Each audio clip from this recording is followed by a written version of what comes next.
History hides shadows darker than we dare imagine. Among them stands the Spanish Inquisition, an institution draped in faith, fear, and fire. Behind closed doors, the accused faced devices crafted not for justice, but for agony. Tonight, we peel back the veil of centuries to uncover the forgotten instruments of torment, where silence was broken only by screams and survival itself was a fleeting hope. Picture this: a candlelit chamber deep beneath a stone monastery in 15th century Spain. The air is thick with smoke and whispers of prayer. Chains clink against the wall as a terrified man is dragged forward. His crime? Perhaps heresy, perhaps only suspicion. Before him stands not a jury of peers, but a collection of devices gleaming in the flickering light, iron claws, crushing wheels, and chairs bristling with spikes. He trembles as the inquisitors circle, their robes sweeping across the floor like shadows of judgment. His pleas for mercy echo unanswered. The promise of salvation hangs in the balance, but only if he confesses, truthfully or falsely. It matters little. This is not the battlefield. It is not the gallows. This is a theater of controlled suffering, carefully engineered to break body and soul.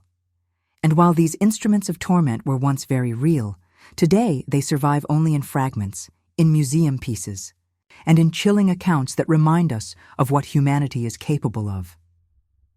These are the forgotten torture devices of the Spanish Inquisition.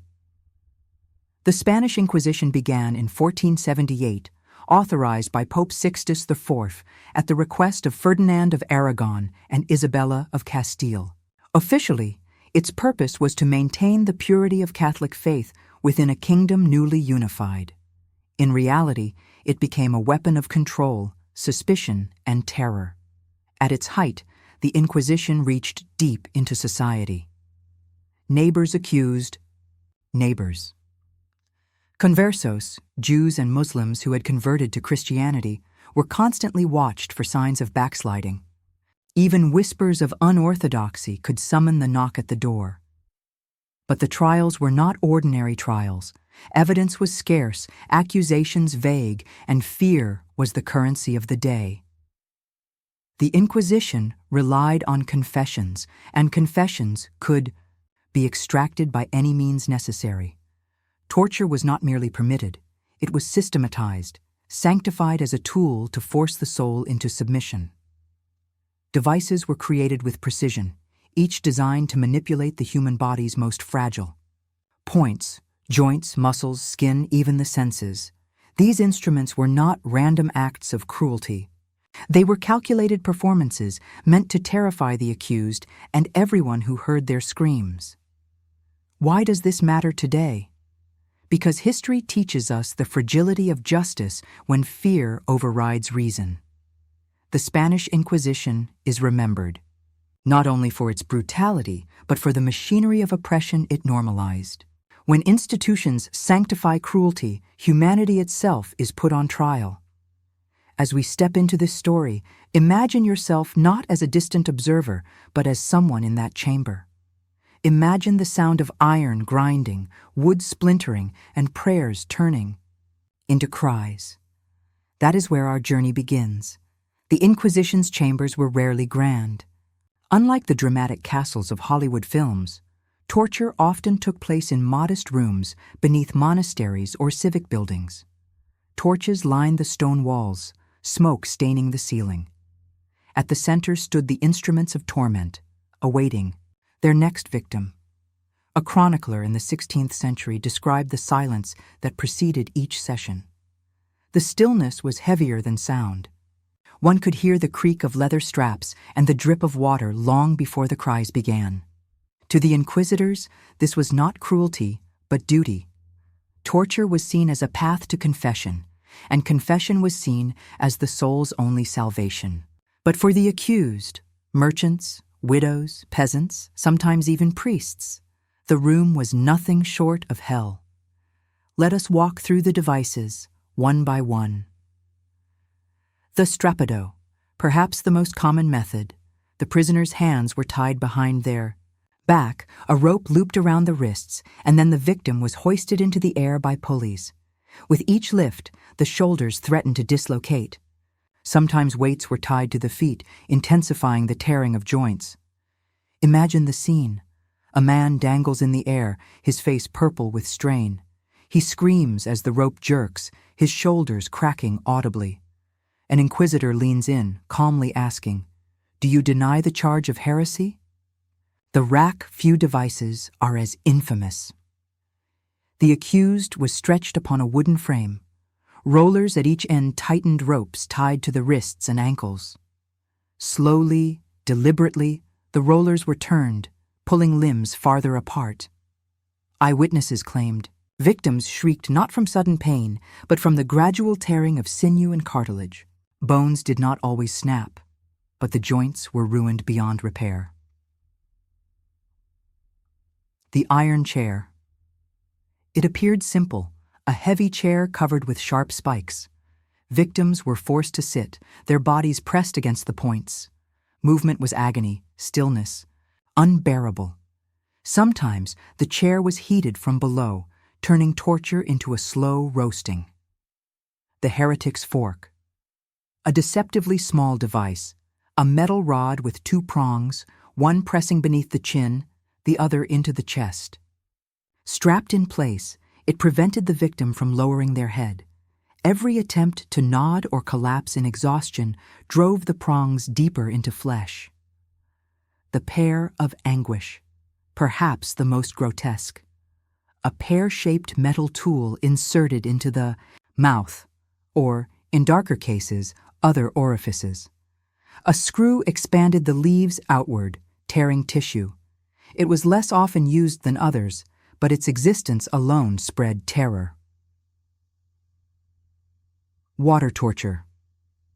Contrary to cinematic myths, the Inquisition often relied on water. Victims were bound as water was poured steadily down the throat or nostrils. Gasping reflex turned each drop into suffocation. This was a controlled drowning, slow, deliberate, and terrifying. Beyond the technical descriptions, these devices left scars far deeper than physical.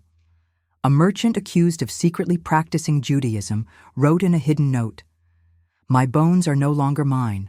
My voice is no longer mine. I said what they wished me to say, though it was not truth. My body betrayed my soul." Families were torn apart. A widow accused of witchcraft in Aragon confessed under torture, only to recant once released.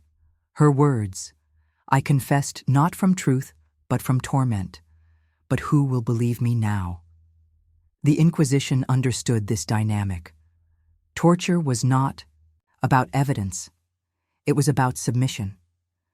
Once a confession was obtained, whether real or forced, the accused's fate was sealed. They might be imprisoned, forced into public penance, or executed in the flames of an auto da fe, a ritual meant as much for spectacle as punishment. One must remember, torture was not hidden from society. Its results were displayed openly. The auto da fe, meaning act of faith, brought the condemned before crowds. Processions of the broken, clothed in humiliating garments called sanbenitos, reminded everyone of the consequences of dissent. The torture chamber and the public square were two stages of the same theater. One was private agony, the other, public warning. Together, they reinforced the power of church and crown. Even those who escaped death rarely escaped life. Survivors bore twisted limbs, scarred flesh, or broken spirits. They returned to their communities not as heroes, but as living examples of what awaited anyone who questioned authority.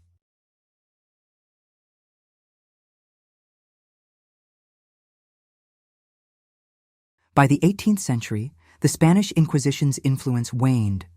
Enlightenment ideals and political reform chipped away at its foundations. Yet the memory of its devices persisted. Writers, artists, and travelers described them with horror, some exaggerating, others faithfully recounting what they saw. Today, many devices sit behind glass in museums, mute artifacts of pain. Historians debate how frequently certain tools, like the pear of anguish, were actually used. But whether frequent or rare, their symbolic power was immense. The Spanish Inquisition remains a chilling reminder that when institutions sanctify cruelty, innovation is turned toward destruction. Devices once engineered for human progress, ironwork, carpentry, hydraulics, were instead bent to the service of fear. The forgotten torture devices of the Spanish Inquisition are not merely curiosities from a brutal past. They are symbols of how fear can twist justice, how faith can be manipulated, and how suffering can be systematized. When we gaze upon the rack or the strappado, we are not only looking at relics of medieval Spain. We are looking at the consequences of unchecked power, of silence in the face of cruelty, of institutions willing to sacrifice truth for control. The victims, many of whose names are lost, deserve to be remembered not for their supposed crimes, but for their humanity. Each scream in those chambers was a reminder that beneath titles of heretic or witch or traitor, there was simply a person, desperate to be heard. What can we take from this today? That justice must always be transparent, evidence must always matter, and power must always be held accountable. Because the moment we believe cruelty is justified in the name of a greater good, we walk the same path trodden by inquisitors centuries ago. History does not repeat itself perfectly, but it rhymes. The devices may be locked in museums, but the temptation to rule through fear remains. Remembering these tools is more than learning about the past. It is guarding against the future. You've just journeyed through one of history's darkest chambers, where faith and fear were twisted into tools of torment. If this story moved you, I invite you to join our community here on Forgotten Chains. Subscribe, like, and share this video so that these lessons from history are never silenced. Explore our other episodes, where we uncover stories hidden in the shadows, forgotten betrayals, unsung heroes, and the chains of oppression that once bound humanity.